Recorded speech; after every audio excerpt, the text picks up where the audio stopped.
નમસ્કાર. ચાલો આજે આપણે એક જાહેરાતને ઊંડાણપૂર્વક સમજીએ. આ જાહેરાત છે સાવરકુંડલાના ચાણક્ય ટ્યુશન ક્લાસીસની.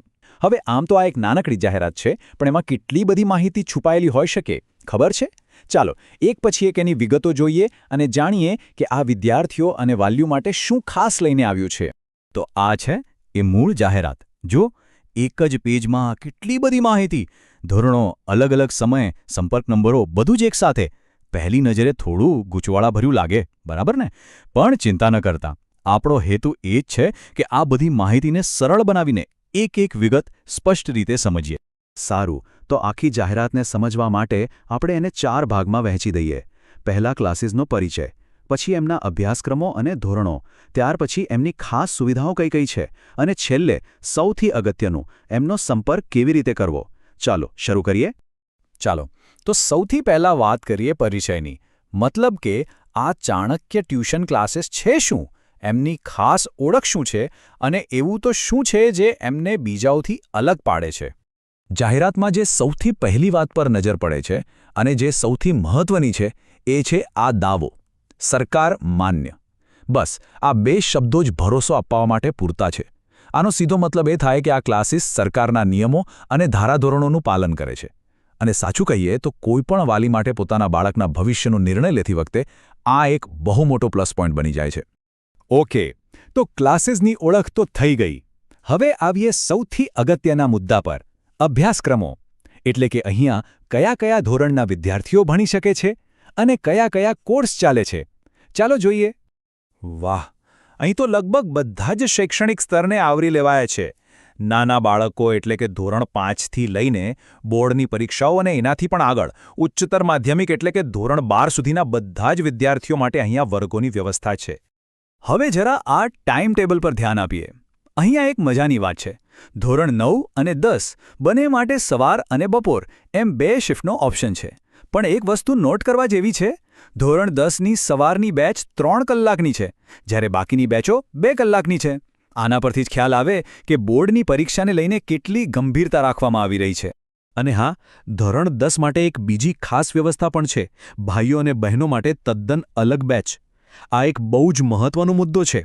ઘણા વાલીઓ આવી વ્યવસ્થાને પ્રાથમિકતા આપતા હોય છે, એટલે એમના માટે આ એકદમ સુવિધાજનક અને કમ્ફર્ટેબલ ઓપ્શન બની રહે. હવે વાત કરીએ ઉચ્ચતર માધ્યમિકની. કારકિર્દી બનાવવા માટેના જે 3 મુખ્ય રસ્તા છે, સાયન્સ, કોમર્સ અને આર્ટ્સ, એ ત્રણેય પ્રવાહો માટેનું કોચિંગ અહીંયા ઉપલબ્ધ છે. ચાલો હવે એક એક કરીને એની વિગતો પણ જોઈ લઈએ. સારું, તો સાયન્સ અને કોમર્સના સમય જોઈએ. સાયન્સ માટે સાંજે 5:30 થી 7:30નો સમય છે, જ્યારે કોમર્સમાં ધોરણ 11 અને 12 બંને માટે અલગ અલગ સમય રાખવામાં આવ્યો છે. આનાથી ફાયદો એ થાય કે વિદ્યાર્થીઓ પોતાની સ્કૂલના ટાઈમટેબલ પ્રમાણે સહેલાઈથી એડજસ્ટ કરી શકે. અને હવે આર્ટ્સ સ્ટ્રીમની વાત. જાહેરાતમાં સાફ લખ્યું છે કે બધા જ વિષયો, મતલબ કે આર્ટ્સના બધા જ વિષયોનું કોચિંગ અહીં સાંજે 5 થી 7:30 દરમિયાન મળશે. આ તો બહુ જ સરસ કહેવાય, કારણ કે વિદ્યાર્થીઓને અલગ અલગ વિષય માટે અલગ અલગ જગ્યાએ ભટકવું ન પડે. હવે વાત કરીએ નાના વિદ્યાર્થીઓની, એટલે કે ધોરણ 5 થી 8ના બાળકોની.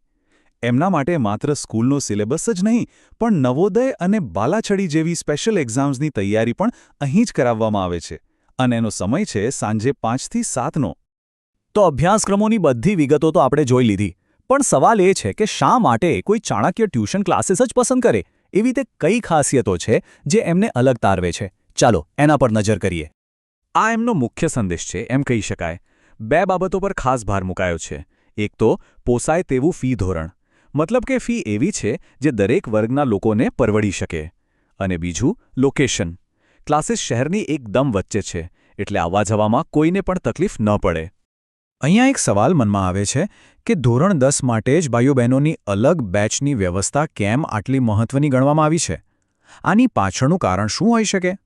કદાચ એવું બની શકે કે સ્થાનિક સામાજિક અને સાંસ્કૃતિક જરૂરિયાતોને ધ્યાનમાં રાખીને આ નિર્ણય લેવાયો હોય, જેથી ભણવા માટે વધુ ફોકસવાળું વાતાવરણ બની રહે.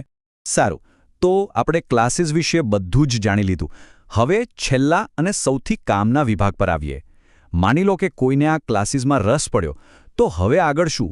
એડમિશન કેવી રીતે લેવું? સંપર્ક કોનો કરવો? એડમિશનની પ્રોસેસ એકદમ સીધી અને સરળ છે. જુઓ 3 સ્ટેપ છે. પહેલું, જે નંબરો આપ્યા છે એના પર ફોન કરીને બેઝિક માહિતી લઈ લો. બીજું, બાળકના સારા ભવિષ્ય માટે એકવાર રૂબરૂ મુલાકાત લઈ આવો.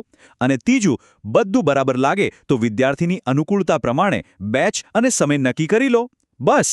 અને આ રહ્યા બધા જ જરૂરી કોન્ટેક્ટ નંબર્સ. એક મેઇન નંબર તો છે જ, પણ એની સાથે સાથે સાયન્સ, કોમર્સ અને આર્ટ્સ ત્રણેય માટે અલગ અલગ નંબર પણ આપેલા છે. આનાથી કેટલું સહેલું થઈ જાય, સીધા જે તે સ્ટ્રીમના જવાબદાર વ્યક્તિ સાથે જ વાત થાય. અને છેલ્લે આ રહ્યું ક્લાસીસનું સરનામું. વાટલિયા પ્રજાપતિ બોર્ડિંગ તાલુકા શાળાની બિલકુલ સામે. સાવરકુંડલામાં રહેતા લોકો માટે તો એકદમ જાણીતી જગ્યા છે, એટલે ક્લાસીસ શોધવામાં જરા પણ મુશ્કેલી નહીં પડે. તો ટૂંકમાં કહીએ તો ચાણક્ય ક્લાસીસ પાસે શું છે? સરકારની માન્યતા છે, ધોરણ 5 થી 12 સુધીના વર્ગો છે, પોસાય એવી ફી છે અને શહેરની વચ્ચોવચ્ચ લોકેશન છે. આ બધું તો છે જ, પણ સૌથી મોટો સવાલ એ છે કે શું આ બધી સુવિધાઓ કોઈ વિદ્યાર્થી માટે શૈક્ષણિક સફળતાની ગેરંટી બની શકે? આનો જવાબ સ્વાભાવિક રીતે દરેક વિદ્યાર્થી અને વાલીએ પોતાની પરિસ્થિતિ અને જરૂરિયાત પ્રમાણે જાતે જ શોધવાનો હોય છે.